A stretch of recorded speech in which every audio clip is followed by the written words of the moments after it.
شرک کے بعد سب سے بڑی برائی مخلوقات کے لیے کون سی ہے؟ تو رسول اللہ صلی اللہ علیہ وسلم نے فی الفور شرک کے ساتھ، جیسے پچھلے خطبے میں آپ کو بتایا، لا تشرکوا بہ شیئا وبالوالدین احسانا، اللہ تشرکوا بہ شیئا، شرک کے ساتھ والدین کا ذکر کرنا، اس حدیث سے اس کی مکمل تشریح ہوتی ہے۔ وہ کیا ہے؟ یعنی اللہ کے حق کے بعد والدین کے حق کو سب سے پہلے رکھا، اور یہ حدیث واضح کر رہی ہے۔ اور شرک کے بعد اے اللہ کے رسول سب سے بڑا گناہ کون سا ہے؟ تو رسول اللہ صلی اللہ علیہ وسلم نے ارشاد فرمایا ماں باپ کی نافرمانی کرنا۔ زنا نہیں کہا، سود نہیں کہا، غیبت چغل ہو رہی ہے۔ اس کا مطلب یہ نہیں ہے کہ میں آپ کو ان کی کوئی کم تری بیان کر رہا ہوں، اس کا مطلب یہ ہے کہ میں آپ کو ماں باپ کی نافرمانی کی سنگینی بیان کر رہا ہوں۔ یہ اتنا بڑا گناہ ہے کہ شرک کے بعد رسول اللہ صلی اللہ علیہ وسلم، یہ باتیں ہمیں پتہ نہیں ہیں۔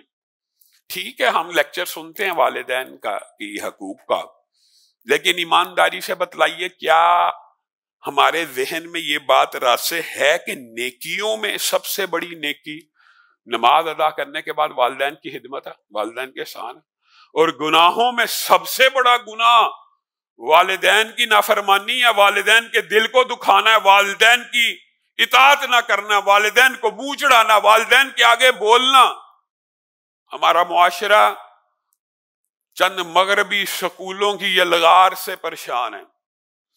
والدین بھی انہی سکولوں میں ڈالتے ہیں جہاں سے بچہ آ کے کہتا ہے آپ کو کیا پتا، ہمیں ہماری ٹیچر نے جو بتایا وہی اصل ہے، ہم نے یہ جو پڑھا یہی اصل ہے، آپ کو کیا پتا۔ والدین کے ساتھ نافرمانی والا معاملہ، بدتمیزی والا معاملہ، انکار والا معاملہ، یہ زمین کی پشت کے اوپر بڑے گناہوں میں، سب سے بڑے گناہوں میں شامل ہے شرک کے بعد۔